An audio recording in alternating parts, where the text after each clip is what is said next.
জন্মগত হৃদরোগ এই কথাটা শুনলেই অনেক অভিভাবক কিন্তু টেনশনে পড়ে যান যে তার বাচ্চার হার্টে ছিদ্র হয়েছে, এখন এই বাচ্চা আদৌ বাঁচবে কিনা। তো জন্মগত হৃদরোগ হলে বা কনজেনিটাল হার্ট ডিজিজ হলে আমি জানতে চাচ্ছি যে আপনার এইটার ট্রিটমেন্ট প্ল্যানটা কি, মানে বাংলাদেশে কি ধরনের উন্নত চিকিৎসা আপনারা দিচ্ছেন? আসলে জন্মগত হার্টের রোগ হয়েছে শোনার পরপরই এই যে বললেন আপনি যে যারা অভিভাবক তারা খুবই চিন্তিত হয়ে পড়েন। এটা সবার ক্ষেত্রে কিন্তু অত চিন্তিত হওয়ার কিছু না। আমি আপনাকে বলেছি যে ব্রডলি আমরা যদি দেখি 3 প্রকার রোগ, অল্প, বেশি এবং মাঝারি। যেমন আমাদের একটা রোগ আছে, এটার নাম হচ্ছে পেটেন্ট ফোরামেন ওভেলি। এটা হলো ছোট্ট একটা ছিদ্র।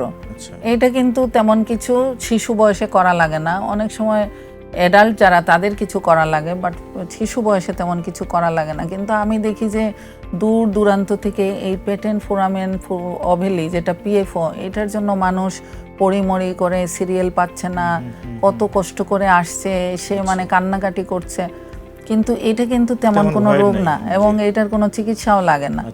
তো এখন রোগগুলিকে আগে থেকেই আমাদের যে ডাক্তার চিকিৎসা করবে তার গার্জিয়ানকে কাউন্সেলিং করতে হবে যে আপনার রোগটা হচ্ছে অল্প ধরনের রোগ, এটার জন্য আপনার বাচ্চা মারা যাবে না, আপনার বাচ্চার কোনো ক্ষতি হবে না, আপনার বাচ্চার অপারেশনও লাগবে না, আপনি শুধু ফলো আপ করতে থাকেন। যদি কখনো এটা বেড়ে যায় তাহলে তখন আমরা বলে দিব, তখন চিকিৎসা করব।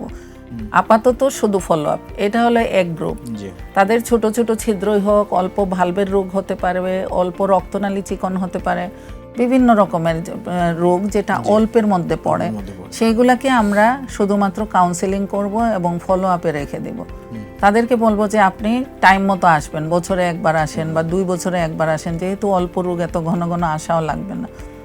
আর যাদের রোগটা একটু মাঝারি টাইপের, যেমন একটা এএসডি, পিডিএ, এটা সিগনিফিক্যান্ট, এটা হার্টের উপরে লোড তৈরি করছে। ওই যে আপনাকে বললাম রক্তটা পড়ে যাচ্ছে, এখন রক্ত পড়ে গিয়ে হার্টটা তো অসমান হয়ে যাচ্ছে।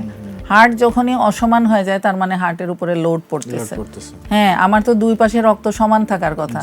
ফর এক্সাম্পল 5 লিটার ওই পাশে থাকলে এই পাশেও 5 লিটার, কিন্তু ছিদ্রের কারণে যদি এই রেশিও কমে যায়, ওখানে 3 এখানে 8, এই কম বেশি হলে হার্টের সাইজ অসমান হয়ে যাবে।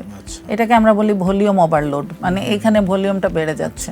তো এই যে ভলিউম ওভারলোড বা হার্টের অসমান হয়ে যাওয়া, এইগুলি দেখলে আমরা বলি যে এটা সিগনিফিক্যান্ট। এটা যদিও অত বড় না, বাট এটা একটা সিগনিফিক্যান্ট প্রবলেম, এটাকে আমার গুরুত্ব দিতে হবে। তখন আমি বলবো যে এটার আমি চিকিৎসা করব। তাহলে এই চিকিৎসাটা কি হতে পারে? এটা হতে পারে যেহেতু এটা সিগনিফিক্যান্ট, আমি এটা বন্ধ করে দেব। তাহলে এই ধরনের ছিদ্র যেগুলি আছে, যেমন পিডিএ, এসডি, বিএসডি, এগুলি বেশিরভাগগুলাই পারকিউটেনিয়াস ইন্টারভেনশন বা ডিভাইস ক্লোজারের মাধ্যমে করা যায়। ঠিক আছে, হ্যাঁ, বোতামের মাধ্যমে করা যায়। এমনকি কিছু ভাল্ব চিকন আছে, সেই ভাল্ব চিকনগুলোকে বেলুনের মাধ্যমে বড় করা যায়। রক্তনালী চিকন আছে, এগুলাকে বেলুনের মাধ্যমে, স্টেন্টের মাধ্যমে বড় করা যায়। তাহলে এই রোগীগুলাকে মোটামুটি ইন্টারভেনশনের মাধ্যমে, আর আরও কিছু আছে হয়তো তাদের বিএসডি অত বড় না, বাট কিছু কমপ্লিকেশন করে ফেলে, ভাল্ব লিক করে ফেলে, ভাল্বে ড্যামেজ করে ফেলে, তাদেরকে তখন আবার সার্জারির মাধ্যমে করতে হয়। ওমনিকেয়ার ডায়াগনস্টিক লিমিটেড, আপনার আস্থার ডায়াগনস্টিক, নির্ভুলতায় কোনো আপোষ নয়। সুতরাং যে চিকিৎসক, পেডিয়াট্রিক কার্ডিওলজিস্ট, এইগুলি নির্ধারণ করবেন, এটা তার কাজ, কোন রোগীটা কোন লাইনে যাবে এটা ঠিক করা। আর সিভিয়ার ফর্মের যে রোগীগুলা, যেমন এত বড় ছিদ্র যে তার ফুসফুস নষ্ট হয়ে যাচ্ছে, এত বড় ছিদ্র যে সে আর হাঁপাতে হাঁপাতে সে নিউমোনিয়া থেকে উঠতে পারে না, সারা বছর হাসপাতালে যাওয়া আসা করছে, এই ধরনের বাচ্চাকে খুব আর্লি ট্রিটমেন্ট করতে হবে।